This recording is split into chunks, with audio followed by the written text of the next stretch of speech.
ஓம் சாந்தி 2/3/2026 சாகார முரளியின் முக்கியமான கருத்துக்கள். பாபா சொல்கிறாங்க, இனிமையான குழந்தைகளே, நினைவில் இருந்து கொண்டு மற்றவர்களையும் நினைவினுடைய பயிற்சி செய்ய வையுங்கள். யோகம் செய்ய வைக்கக்கூடியவர்களுடைய புத்தியின் தொடர்பு இங்கே அங்கே அலைப்பாயக்கூடாது. நீங்கள் மற்றவர்களை பாபாவோட கனெக்ட் பண்ணுறீங்க, அவங்களுடைய புத்தி யோகத்தை பாபாவோட இணைக்கிறீங்கன்னா நீங்கள் முதல்ல உங்களுடைய புத்தி தெளிவாக இருக்கணும். உங்களுடைய புத்தி யோகம் பாபாக்கிட்ட கனெக்ஷனில் இருக்கணும் அப்படின்னு சொல்கிறார். உங்கள் புத்தி அலைப்பாயக்கூடாது. சொல்லி கொடுக்கக்கூடியவர்கள் கரெக்டாக அனுபவம் பண்ணி சொன்னால் தான், அமர்ந்து செய்யக்கூடியவர்கள் கூட எப்படி செய்வாங்க, அந்த ஒரே நிலையில் அவங்களும் அனுபவம் பண்ணுவாங்க. அவங்க புத்தி யோகமும் சரியாக பாபாக்கிட்ட கனெக்ட் ஆகும். அப்போ சொல்லி கொடுக்கக்கூடியவர்களே சரியாக அவங்க புத்தி யோகத்தை பாபாவோட இணைக்காமல் அவங்க அப்படியே வார்த்தையாக வர்ணனை போல் சொல்லிகிட்டு இருந்தாங்கன்னா, அப்போ அமர்ந்து செய்யக்கூடியவர்களுக்கும் அது புரியாது, அனுபவம் பண்ண முடியாது. அதனால் பாபா சொல்கிறார், நீங்களும் நினைவில் இருந்துக்கிட்டு அதே நினைவில் இருந்து அவங்களையும் நினைவில் இருக்க பயிற்சி செய்ய கற்றுக் கொடுங்க அப்படின்னு சொல்கிறார் பாபா. கேள்வி: எந்த குழந்தைகளின் மீது மிகப்பெரிய பொறுப்பு இருக்கிறது? அவர்கள் எந்த ஒரு கவனம் கண்டிப்பாக வைக்க வேண்டும்? பதில்: எந்த குழந்தைகள் டீச்சராகி பொறுப்புடையவராக இருந்து மற்றவர்களுக்கும் யோக பயிற்சியை கற்றுத்தருகிறார்களோ அவர்களுக்கு மிகுந்த பொறுப்பு இருக்கிறது. ஒருவேளை யோகம் செய்விக்கும் நேரத்தில் புத்தி வெளியில் அலைகிறது என்றால் சேவைக்கு பதிலாக பாதகம் விளைவிப்பதாகும். நீங்கள் மற்றவர்களை யோகம் செய்ய கற்றுக் கொடுத்துட்ருக்கும்போது உங்களுடைய புத்தி வெளியில் அலைப்பாயக்கூடாது. அப்படி அலைப்பாஞ்சதுன்னா நீங்கள் டிஸ்சர்வீஸ் பண்ணுறீங்கன்னு அர்த்தம்ன்றார். ஆகையினால் என் மூலம் புண்ணிய காரியம் நடந்து கொண்டே இருக்க வேண்டும் என்ற கவனம் வைக்க வேண்டும். அப்போ யார் நிமித்தமாக்கப்பட்டிருக்கீங்களோ வகுப்பு எடுக்கிறதுக்கோ அல்லது அவங்களுக்கு கமெண்ட்ரி கொடுப்பதற்கோ நிமித்தமாக்கப்பட்டிருக்கீங்க அப்படின்னா, அப்போ நீங்கள் உங்களுடைய முழு கவனமும் உங்கள் புத்தி யோகம் பாபா கிட்ட இருக்கணும், வெளியில் அலைப்பாயக்கூடாது அப்படின்னு சொல்கிறார். பாடல்: ஓம் நம சிவாய. ஓம் சாந்தி. பாபா இங்கே அமர்ந்து கொண்டு முதலில் அனைத்து குழந்தைகளையும் லட்சியத்தில் நிலைநிறுத்துவதற்காக திருஷ்டி கொடுக்கின்றார். நான் எப்படி சிவபாபாவின் நினைவில் அமர்ந்திருக்கிறேனோ அதே போல் நீங்களும் கூட சிவபாபாவின் நினைவில் அமருங்கள் அப்படின்னு யார் யோகம் சேவிக்கிறீர்களோ அவங்க மற்றவர்களுக்கு அது போல் சொல்லுங்கள் அப்படின்னு சொல்கிறார். யார் முன்னால் யோகம் செய்விக்க அமர்ந்திருக்கிறார்களோ அவர்கள் முழு நேரமும் சிவபாபாவின் நினைவில் இருக்கிறார்களா என்ற கேள்வி எழுகிறது. மற்றவர்களுக்கு யோகம் கற்பிக்கக்கூடியவர்கள் முதல்ல அவங்க முழு நேரமும் பாபா நினைவில் இருக்காங்களா? அது மற்றவர்களை கவர்ந்து இழுக்க வேண்டும். நீங்கள் அவங்களுக்கு யோகா அனுபவம் செய்விப்பதற்கான கமெண்ட்ரி கொடுக்குறீங்க அப்படின்னா அது அவங்கள பாபாவோட ஈஸியாக கனெக்ட் பண்ணணும். நீங்கள் கொடுக்கக்கூடிய அந்த யோக கமெண்ட்ரி அவங்கள கவர்ந்து இழுக்கணும். அந்த நிலையில் அவங்க நிலச்சிடணும் அப்படின்னு சொல்கிறாரு. நினைவில் இருப்பதன் மூலம் மிகுந்த அமைதியில் இருப்பீர்கள். அசரீதியாக இருந்து சிவபாபாவின் நினைவில் இருந்தீர்கள் என்றால் மற்றவர்களையும் அமைதியில் கொண்டு செல்வீர்கள். நீங்கள் அசரீதியாகி நல்லா அமைதியாகி பாபா நினச்சிட்டு இருந்தீங்கன்னா அதே நிலையை அவங்களும் அனுபவம் பண்ணுவாங்க அப்படின்னு சொல்கிறார். ஏனென்றால் டீச்சராக ஆகி அமருகிறீர்கள் அல்லவா? ஒருவேளை டீச்சரே யோகத்தில் சரியாக இல்லை, நினைவில் சரியாக இருக்கவில்லை என்றால் மற்றவர்களும் இருக்க முடியாது. நீங்களே அனுபவம் பண்ணலைன்னா மற்றவர்கள் எப்படி அனுபவம் பண்ணுவாங்க? அந்த பிரியதர்ஷனுக்கு பிரியதர்ஷினியாக இருக்கும் நான் அவருடைய நினைவில் இருக்கின்றேனா என்று முதல்ல நீங்கள் சிந்தனை பண்ணுங்கள். ஒவ்வொருவரும் தங்களிடம் அப்படி கேட்க வேண்டும். நான் முதல்ல என்னுடைய பிரியதர்ஷனை முழுமையாக நினைவு செய்கிறேனா? மற்றவர்களை நான் பாபாவுடைய இணைக்கிறதுக்கு நான் முயற்சி செய்கிறேன்னா முதல்ல என்னுடைய புத்தி யோகம் கரெக்டாக கனெக்ட் ஆகுதா அதை செக் பண்ணுங்கன்றார். புத்தி மற்ற பக்கம் சென்று விடுகிறது, தேக அபிமானத்தில் வந்து விடுகிறீர்கள் என்றால் அது சேவையே கிடையாது. சேவைக்கு புறம்பாக பாதகம் விளைவிப்பதான அர்த்தமாகும். இது ரொம்ப புரிந்து கொள்ள வேண்டிய விஷயமாகும். எந்த சேவையும் செய்யவில்லை, அப்படியே அமர்ந்து கொண்டிருக்கிறீர்கள் என்றால் நஷ்டத்தை தான் ஏற்படுத்துவீர்கள். சில பேர் சுத்தமாக எந்த சேவையுமே செய்யாமல் இருந்தால் அது நஷ்டம்தான் அப்படின்றார். டீச்சருடைய புத்தியின் தொடர்பே இங்கே அங்கே அலைப்பாய்கிறது எனும்போது அவர்கள் என்ன உதவி செய்ய முடியும்? டீச்சரே சரியில்லை அப்படின்னா அவங்க எப்படி ஸ்டூடெண்ட்டை அவங்க தயார்படுத்துவாங்க? எந்த டீச்சர் அமர்ந்து கொண்டிருக்கிறாரோ அவர் முதல்ல தன்னிடத்தில் கேட்க வேண்டும், நான் புண்ணிய காரியம் செய்து கொண்டிருக்கின்றேனா என்று. ஒருவேளை பாவ காரியம் செய்தால் துர்கதியை தான் அடைவீர்கள். டீச்சராக இருக்கிறீங்கன்னா நீங்கள் கரெக்டாக இருக்கீங்களா? நீங்கள் புண்ணிய காரியம் செய்கிறீங்களா? ஆத்மாக்களை முன்னேற்றுவதற்கான வழியை கரெக்டாக செய்கிறீங்களா? இல்லைன்னா துர்கதி தான் அடைவீங்க. பதவி கீழானதாக ஆகிடும். ஒருவேளை அப்படிப்பட்டவர்களை கதியில் அமர வைத்தீர்கள் என்றால் அதற்கு நீங்களும் பொறுப்பாவீர்கள். ஒரு வகுப்பும் எடுக்க தெரில, யோகா அனுபவமும் செய்ய தெரில, மற்றவர்களையும் பாபாவுடைய கனெக்ட் பண்ண தெரியலை, கமெண்ட்ரி கொடுக்க தெரியலை அப்படின்னா அப்படிப்பட்டவர்களுக்கு நீங்கள் பொறுப்பு கொடுத்தீங்கன்னா அப்போ என்ன ஆகுது? அதுக்கு நீங்கள் தான் பொறுப்பு. யார் கொடுக்குறாங்களோ அவங்க தான் பொறுப்பாளர் ஆவீங்க. சிவபாபா அனைவரையும் தெரிஞ்சிருக்கிறார். ஏன் இந்த பிரம்மா பாபா கூட அனைவருடைய நிலையையும் தெரிஞ்சுக்கிறார். அந்த மாதிரி ஆட்களை டீச்சர் ஆகி அமர வைக்காதீங்க. அப்படிப்பட்டவர்கள் அமர்ந்தாங்கன்னா அவங்களுடைய புத்தி யோகமே வெளியில் அலைப்பாயுங்கும்போது அவங்க எப்படி மற்றவங்களுக்கு வகுப்பு எடுப்பாங்க, மற்றவங்களை எப்படி நினைவு செய்வதற்கான பயிற்சி கொடுப்பாங்க அப்படின்னு கேட்குறார் பாபா. இவர்கள் மற்றவர்களுக்கு என்ன உதவி செஞ்சிட முடியும்? பிராமண குழந்தைகளாகி நீங்கள் சிவபாபாவினுடையவர்களாக ஆகி அவரிடமிருந்து ஆஸ்தி எடுப்பதற்கு நிமித்தமானவர்கள் ஆவீர்கள். பாபா கூறுகின்றார், ஹே ஆத்மாக்களே, என்னை மட்டும் நினைவு செய்யுங்க. டீச்சராக ஆகி அமருகிறீர்கள் என்றால் இன்னும் நன்றாக அந்த நிலையில் அமருங்கள். சொல்லப்போனால் ஒவ்வொருவரும் பாபாவை நினைவு செய்யணும். நீங்கள் நல்லா பாபாவை நினைவு செய்யுங்க. நீங்கள் நினைவு செய்து அந்த அனுபவத்தின் ஆதாரத்தில் மற்றவர்களை நினைவு செய்ய வைங்க. கடமைக்கு செய்யாதீங்க எதையும். பாபா சொல்கிறார், மற்றவங்க அனுபவம் பண்ணணும். அனுபவம் பண்ணக்கூடிய அளவுக்கு நீங்கள் நினைவினுடைய பயிற்சி அவங்களுக்கு கொடுங்க. நீங்கள் அனுபவம் பண்ணி அதை சொல்லுங்கள் அப்படின்னு சொல்கிறார். மாணவர்கள் கூட தங்களுடைய நிலையை தெரிஞ்சிக்க முடியும். நாம் பாஸ் ஆவோமோ ஃபெயில் ஆவோமான்னு. அதே போல் தான் நீங்கள் கூட உங்களுடைய ஸ்டேஜ் எப்படி இருக்குன்னு தெரிஞ்சுக்கலாம் அப்படின்றார். ஒருவேளை இங்கே யாராவது எங்களை யோகத்தில் அமர வையுங்கள் என்று சொன்னால் பாபாவின் நினைவில் அமர வேண்டும். முதல்ல நீங்கள் அமருங்க, கரெக்டாக பயிற்சி பண்ணுங்கள், பிறகு மற்றவர்களுக்கு சொல்லிக் கொடுங்கன்றார். பாபாவின் கட்டளையே என்னை மட்டும் நினைவு செய்யுங்கள். நீங்கள்லாம் பிரிய தர்ஷினிகள். நடக்கும்போதும் போகும்போதும் வரும்போதும் தங்களுடைய பிரிய தர்ஷனை நினைவு செய்யுங்கள். பிரிய தர்ஷன்னா அவர் நம்ம விட்டு பிரிய மாட்டார். நம்ம உள்ளத்துக்கு பிரியமானவர். அவரை மனக்கண்ணால் தரிசனம் பண்ணிகிட்டே இருக்கணும், அவரை நினைவு செஞ்சிட்டே இருக்கணுன்றார். யார் அதிகமாக நினைவு செய்வார்களோ அவர்களுடைய ஸ்திதி கூட நல்லாயிருக்கும். ஒவ்வொருவரிடமும் ஏதாவது ஒரு விசேஷம் இருக்க தான் செய்யுது. நினைவு யாத்திரையில் இருங்கள் என்று சொல்லப்படுகிறது. தாங்களும் நினைவில் இருக்க வேண்டும். சில குழந்தைங்க பாபாக்கிட்ட உண்மையாக இருக்காங்களாம். நல்லா பாபாவை நினைக்கிறாங்க, பாபாக்கிட்டையும் உண்மையாக இருக்காங்க. சில குழந்தைங்க பொய்யானவர்களும் இருக்கிறாங்க. சுயம் அவங்க நிரந்தரமாக பாபா நினைவில் இருக்கிறதே கிடையாது. சிலர் பாபாவிடத்தில் முற்றிலும் உண்மையாக இருக்கிறார்கள். இந்த பிரம்மா பாபா கூட தன்னுடைய அனுபவத்தை குழந்தைகளாகி உங்களுக்கு கூறுகின்றார்.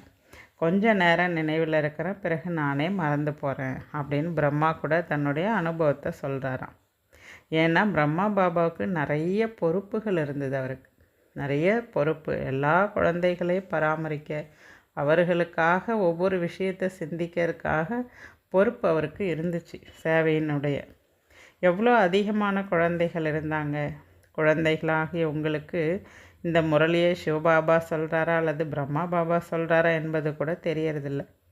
ஏன்னா 2 பேரும் ஒன்றா இருக்காங்க இல்லையா? நானும் சிவபாபாவை நினைவு செய்கிறேன்னு இந்த பிரம்மா பாபா சொல்கிறார். இந்த பிரம்மா பாபாவும் கூட குழந்தைகளை யோகத்தில் அமர செய்கின்றார். இவர் அமருகின்றார் என்றால் நன்றாக அசைவற்று அமர்ந்து விடுவதை பார்க்கின்றீர்கள். அவர் சரீரம் கூட ஆடாது அசையாது, அப்படியே ஒரே ஸ்டேஜில் இருந்துருவார். அவர் அமர்ந்துட்டார்னா குழந்தைங்களும் தன்னால் அமர்ந்து என்ன பண்ணுவாங்க, பாபாக்கிட்ட கனெக்ட் ஆகிடுவாங்க. புத்தி யோகம் அலைப்பாயாது. அப்போ அவர் கனெக்ட் பண்ணிட்டார், தன்னுடைய புத்தியை குழந்தைகளையும் கனெக்ட் பண்ண வச்சார் கரெக்டாக அப்படின்னு சொல்கிறார் பாபா. நிறைய பேரை கவர்ந்து இழுக்கின்றார் என அவரும் தந்தை அல்லவா. குழந்தைகளே, நினைவு யாத்திரையில் இருங்கள் என்று கூறுகின்றார். தாங்களும் இருக்க வேண்டும். வெறும் பண்டிதர்களாக மட்டும் ஆகக்கூடாது. வார்த்தையை வர்ணனை சொற்பொழிவாற்றக்கூடியவர்களாக இருந்துடாதீங்க. அனுபவம் இல்லாத எதை சொன்னாலும் அது பலிக்காது. அதனால் பண்டிதர்களாக இருக்காதீங்க. நீங்களும் பக்காவாக இருங்க. மற்றவர்களுக்கும் நினைவினுடைய பயிற்சி ஏற்படுத்துங்க அப்படின்னு சொல்கிறார். அப்படி இல்லைன்னா கடைசியாக ஃபெயில் ஆகிடுவீங்க அப்படின்னு சொல்கிறார். மம்மா பாபாவுக்கு கூட எந்த பதவி கிடைக்கிது. மற்றபடி மாலை இன்னும் உருவாகலை. 1 மணி கூட முழுமையாகவில்லை. யார் முன்னால் யோகம் செய்விக்க அமருகிறார்களோ அவர்கள் நான் உண்மையான டீச்சராக ஆகி அமர வேண்டும் என்று முதல்ல உணரணும். உங்களை நிமித்தமாகி அமர வச்சுருக்காங்கன்னா நீங்கள் முதல்ல உண்மையான டீச்சராக இருக்கணுன்றார். இல்லை என்றால் என்னுடைய புத்தி இங்கே எங்கே அலையுதுன்னு சொல்லிட்டு இறங்கிடுங்க. நீங்கள் அதை செய்ய வேணான்றார். நான் இங்கே அமருவதற்கு எனக்கு தகுதி இல்லை என்று தாங்களே சொல்லிடுங்க அப்படின்னு சொல்கிறாரு. தாங்களாகவே யாராவது வந்து அமர்ந்து கொள்ளலாம் என்பது கிடையாது. சிலர் முரளியே நடத்துறதில்ல, ஆனால் நல்லா வந்து பாபாவுடைய நினைவில் இருப்பாங்களாம். ஆனால் பாபா சொல்கிறாரு, இங்கே 2லுமே கூர்மையாக இருக்க வேண்டும்.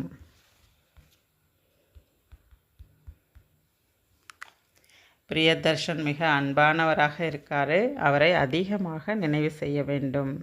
இதில் தான் உழைப்பு இருக்கிறது. மற்றபடி பிரஜையாக ஆகிறது ரொம்ப ஈஸி தான். வேலைக்காரராக ஆகிறதுக்கு அதிக முயற்சி செய்யணுன்றது கிடையாது. அப்போ உயர்ந்த பதவி அடையணும்னு என்ன பண்ணும், அதிகமாக பாபா நினைவில் இருக்கணும். நிறைய பேருக்கு நினைவினுடைய பயிற்சி சொல்லி கொடுக்கணும் அப்படின்னு பாபா சொல்கிறார். பாருங்கள், யஜ்ஞத்திலுடைய பண்டாராவை பார்த்து கொள்பவர் இருக்கின்றார். அனைவரையும் அவர் குஷிப்படுத்துகிறாரு. யாருக்குமே அவர் துக்கம் கொடுக்கல. அனைவருமே அவரை மகிமை பாடுறாங்கன்னா கண்டிப்பாக அவர் என்ன ஆகிறாரு, உயர்ந்த பதவி அடைவார். அவர் வந்து வகுப்பு எடுக்கலைனாலும் அவர் எப்படி கரெக்டாக எல்லாருக்கும் துக்கம் கொடுக்காமல் நடந்துக்கிறாரு, அவர் நம்பர் 1 இடத்த பிடிப்பார். ஏன்னா நிறைய பேருடைய மனசை வந்து குஷிப்படுத்துகிறார். பாபாவும் கூட நிறைய பேருடைய மனதை குஷியாக்க தான் வந்திருக்காரு. பாபா சொல்கிறாரு, குழந்தைகளை என்ன நினைவு செய்யுங்க. இந்த சக்கரத்தை புத்தியில் வையுங்கள். இப்போது ஒவ்வொருவரும் தங்களுக்கு நன்மை செய்ய வேண்டும். எலும்பு தேய சேவை செய்ய வேண்டும். நீங்கள் மிகவும் இரக்க மனம் உடையவர்களாக ஆக வேண்டும். யார் உண்மையான பிராமண தர்மத்தவர்களாக இருப்பார்களோ, யார் 84 பிறவிகள் எடுத்திருப்பார்களோ அவர்கள் ஒருபோதும் ஆடமாட்டார்கள். எப்படிப்பட்ட மாயா வந்து என்ன தான் சோதனை செஞ்சாலும் அவங்க எதுலேயும் தோற்று போக மாட்டாங்களாம். மற்றபடி ஏதாவது காரணத்தினால் சில பேர் சென்று விடுகிறார்கள். நிறைய தேக அபிமானம் வந்து விடுகிறது. குழந்தைகளாகி நீங்கள் நிறைய பேருக்கு நன்மை செய்ய வேண்டும். இல்லையென்றால் என்ன பதவி அடைவீர்கள்? தங்களுடைய நன்மைக்காக வீடு வாசலை விட்டிருக்கிறீர்கள். பாபாவிற்கு ஒன்றும் நன்மை செய்ய போவதில்லை. நீங்கள் செய்கிறது எல்லாமே உங்களுக்காக தான். பாபாவினுடையவர்களாக ஆகியிருக்கிறீர்கள் என்றால் அப்படி சேவையும் செய்ய வேண்டும். உங்களுக்கு ராஜ்யத்தின் பதக்கம் கிடைக்கிறது. 21 பிறவிகளுக்கு எப்போதும் சுகத்தின் ராஜ்யம் கிடைக்கிறது. மாயின் மீது வெற்றி மட்டும் அடைய வேண்டும். மேலும் மற்றவர்களுக்கும் கற்றுக் கொடுக்கணும். அதுதான் இப்போ நீங்கள் செய்ய வேண்டிய முயற்சி. நான் குழந்தைகளாகி உங்களை எப்பொழுதும் சுகமுடையவர்களாக மாற்ற வந்திருக்கிறேன் என்று ஷோபாபா சொல்கிறார். இப்போது ஸ்ரீமத் படி நடந்து நீங்கள் உயர்ந்தவர்களாக ஆக வேண்டும். பாரதவாசிகள் அனைவரும் தங்களுடைய தர்மத்தை மறந்துவிட்டார்கள். ராஜாராணி எப்படியோ அப்படியே பிரஜைகளும். சிருஷ்டி சக்கரம் எப்படி சுற்றுகிறது என்ற ஞானம் இப்பொழுது குழந்தைகளாகி உங்களுக்கு கிடைத்திருக்கிறது. ஆனாலும் கூட அடிக்கடி மறந்துடுறீங்க.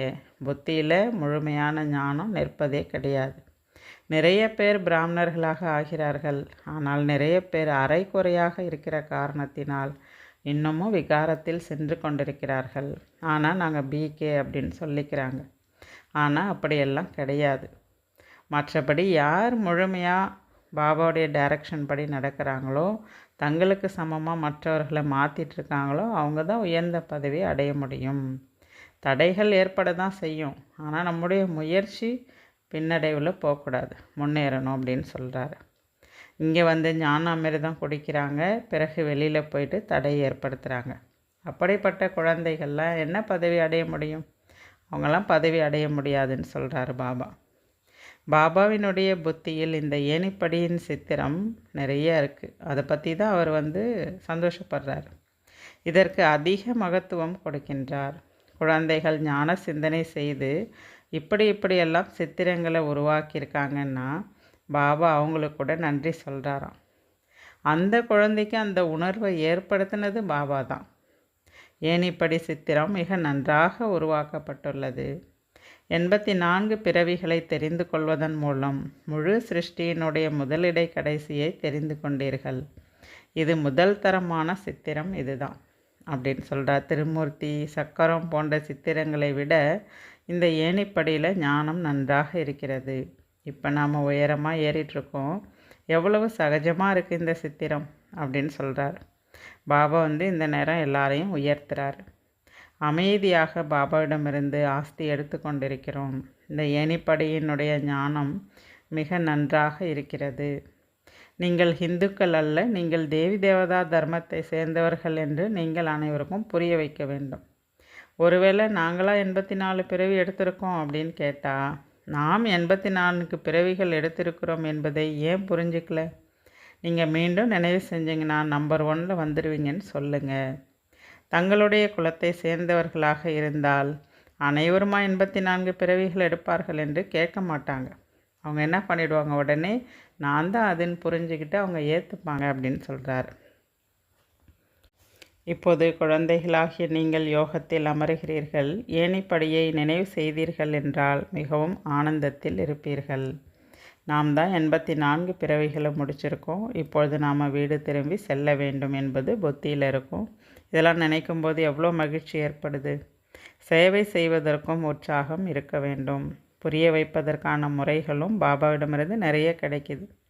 ஏணிப்படியை பற்றி கூட நீங்கள் புரிய வைங்க. அனைத்து சித்திரங்களும் உங்கள்கிட்ட இருக்கணும். திருமூர்த்தியின் சித்திரமும் இருக்கணும். நீங்கள் இந்த பட விளக்கெல்லாம் வச்சு நீங்கள் என்னுடைய பக்தர்களுக்கு போய் சொல்லுங்கள் அப்படின்னு சொல்கிறார். அவர்களுக்கெல்லாம் இந்த ஞானத்தை சொல்லுங்கள். அவர்கள் கோயிலில் தான் கிடைப்பாங்க. கோவில்களிலும் கூட இந்த ஏணிப்படி சித்திரத்தை வச்சு நீங்கள் புரிய வைக்கலாம். முழு நாளும் நாம் பாபாவின் அறிமுகத்தை கொடுக்க வேண்டும். யாருக்காவது நன்மை செய்ய வேண்டும் என்பது உங்கள் புத்தியில் இருந்துக்கிட்டே இருக்கணும். நாளுக்கு நாள் வந்து ஆத்மாக்களும் வந்துக்கிட்டே இருப்பாங்க. யாருடைய புத்தியின் போட்டாவது திறக்கும். ஒரு நாள்னாலும் ஒரு நாள் கேட்பாங்க, புரிஞ்சுப்பாங்கன்றார். சில குழந்தைகள் என்ன பண்ணுறாங்க அப்படின்னா எதையுமே புரிஞ்சுக்கிறதில்ல. நிறைய பேருக்கு கிரகாச்சாரம் பிடிச்சிக்கிறது எனும்போது அவர்களுக்கு பாபா புரிய வைக்க வேண்டியிருக்கு. நம் மீது கிரகாச்சாரம் படைஞ்சிருக்கு. ஆகையினால தான் நம் மூலமாக சேவை நடக்கலைங்கிறதே அவங்களுக்கு தெரியலை. அனைத்து பொறுப்புகளும் குழந்தைகளாகிய உங்கள் மீது தான் இருக்கிறது. தங்களுக்கு சமமாக பிராமணர்களை உருவாக்கி கொண்டே இருங்கள். சேவையில் இருப்பதன் மூலம் மிகுந்த மகிழ்ச்சி ஏற்படுது. அதனால் சேவை செஞ்சிட்டே இருங்க. பாபாவுடைய அறிமுகத்தை கொடுங்க. பாபாவிற்கு நிறைய நீங்கள் சேவை செய்யணும். பாபாவுக்கு மனம் இருந்தது, அதே போல் குழந்தைகள் உங்களுக்கும் இருக்கணும். சேவையில் ஈடுபடணும். எதுவரை நாம் நமக்கு சமமாக யாரையும் மாற்றவில்லையோ அதுவரை உணவு கூட சாப்பிடக்கூடாது. அந்த மாதிரி உங்கள் மனசில் ஒரு எண்ணம் இருக்கணும். முதல்ல புண்ணியம் செய்யணும், அப்புறம் தான் நம்ம சாப்பிட்ணும். அப்படி அந்த மாதிரி ஒரு எண்ணத்தை கொண்டு வாங்கன்றார். எப்பொழுதும் சேவையில் ஈடுபட்டிருக்க வேண்டும். யாருடைய வாழ்க்கையாவது பயனுள்ளதாக ஆக்கிட்டு பிறகு தான் சாப்பிட்ணும். அந்த மாதிரி நினைவு செய்கின்றார். தங்களுக்கு சமமாக பிராமணர்களாக மாற்றுவதற்காக முயற்சி செய்ய வேண்டும். குழந்தைகளுக்காக நிறைய ஆன்மீக பத்திரிகைகள்லாம் வருது. ஆனால் அதில் பிகே குழந்தைங்க தான் அவ்வளோவா படிக்கிறதில்ல. அவங்க நினச்சிக்கிறாங்க இதெல்லாம் வெளியில் இருக்கவங்களுக்காகன்னு. பாபா சொல்கிறாரு, நீங்கள் முதல்ல படிங்க, நீங்கள் புரிஞ்சுக்குங்க அப்படின்னு சொல்கிறார். இது பிரம்மா குமாரிகளுக்காக தான். இதெல்லாம் படித்தா தான் உங்களுக்கு ஒரு புத்துணர்வு கிடைக்கும் அப்படின்னு சொல்கிறார் பாபா. நல்லது. தாரணைக்கான முக்கிய சாரம். முதல் பாயிண்ட் பாபா சொல்கிறாரு, ராஜ்யத்தின் பதக்கத்தை அடைவதற்கு அனைவருடைய மனதையும் குஷிப்படுத்த வேண்டும். மிக மிக இரக்க மனமுடையவர்களாக ஆகி தங்களுக்கும் மற்றவர்களுக்கும் மற்ற அனைவருக்கும் நன்மை செய்ய வேண்டும். எலும்பு தேய சேவை செய்ய வேண்டும். 2வது பாயிண்ட் சொல்கிறாரு, தேக அபிமானத்தில் வந்து சேவைக்கு பாதகம் செய்யக்கூடாது. எப்போதும் புண்ணிய காரியம் செய்ய வேண்டும். தங்களுக்கு சமமாக பிராமணர்களாக மாற்றக்கூடிய சேவை செய்ய வேண்டும். சேவாதாரிகளுக்கு மதிப்பும் அளிக்க வேண்டும். பாபா வரதானம் சொல்கிறாரு, சிந்தனை சக்தி மூலமாக வீணானதை அழித்துவிட்டு சதா சக்திசாலி ஆத்மா ஆகுங்கள். வீண் விஷயங்களே ஆத்மாவை பாரமாக்குகிறது. வீண் எண்ணம், சொல், செயல்களால் ஆத்மாவில் சுமை அதிகமாயிடுது. இப்போது இந்த வீணானவற்றை எல்லாம் முடித்து விடுங்கள். இந்த சுமைகளை அழிக்க எப்பொழுதும் சேவையில் இணைந்திருங்கள். இது போல் சுமை ஏற்படுவது காரணம், அப்போ நீங்கள் என்ன ஆகிடுது, இந்த வீண் விஷயங்களில் போய் மூழ்கிடுறீங்க. அதனால தான் சுமை ஆகிடுது. அதனால் சேவையில் பிஸி ஆகிடுங்க அப்படின்னு சொல்கிறாரு. மேலும் உங்களுடைய சிந்தனை சக்தியை கூட அதிகப்படுத்துங்க. சிந்தனை சக்தியால் ஆத்மா பவர்ஃபுல்லாகிடும். உணவு செரிமானத்தால் ரத்தம் உருவாகுது. அந்த ரத்தம் பிறகு வேலை செய்கிறது. அதே போல் சிந்தனை செய்வதால் ஆத்மாவில் சக்தி நிரம்பிடும், அதிகமாகிடும் அப்படின்னு சொல்கிறாரு. ஆகையினால சிந்தனை சக்தியை பயன்படுத்தி வீணானதை அழித்து பவர்ஃபுல் ஆத்மாவாக ஆயிடுங்கன்னு சொல்கிறாரு. ஸ்லோகன் சொல்கிறார் பாபா, யார் தனது சுபாவத்தை சரளமானதாக வைத்து கொள்வார்களோ அவர்களது நேரம் வீணாகாது. அவ்யக்த இஷாரா, நிச்சயத்தின் அஸ்திவாரத்தை உறுதியாக்கி சதா பயமற்றவராக கவலையற்றவராக இருங்கள். நம்பிக்கை உள்ளவர்கள் கவலையற்று இருப்பார்கள். அவர்கள் எது குறித்தும் கவலை கொள்ள மாட்டார்கள். இது ஏன் ஆனது, என்ன ஆனது, இப்படி நடந்திருக்கக்கூடாது, இவை யாவும் வீண் எண்ணங்கள் ஆகும். ஆனால் நம்பிக்கை உள்ளவங்க என்ன பண்ணுவாங்கன்னா, இது போல் கொஷின் மார்க்கில் போக மாட்டாங்க, கவலை இல்லாமல் இருப்பாங்க. அவங்க ஒருபொழுதும் வீண் சிந்தனையெல்லாம் செய்ய மாட்டாங்க. எப்பொழுதும் சுய சிந்தனையில் இருந்து சூழ்நிலைகளை வெற்றி பெறக்கூடியவர்களாக இருப்பாங்க. அதனால் இந்த மாதிரி நிச்சய புத்தியோடு இருங்க, கேள்வியில் போகாதீங்க அப்படின்னு சொல்கிறார் பாபா. ஓம் சாந்தி.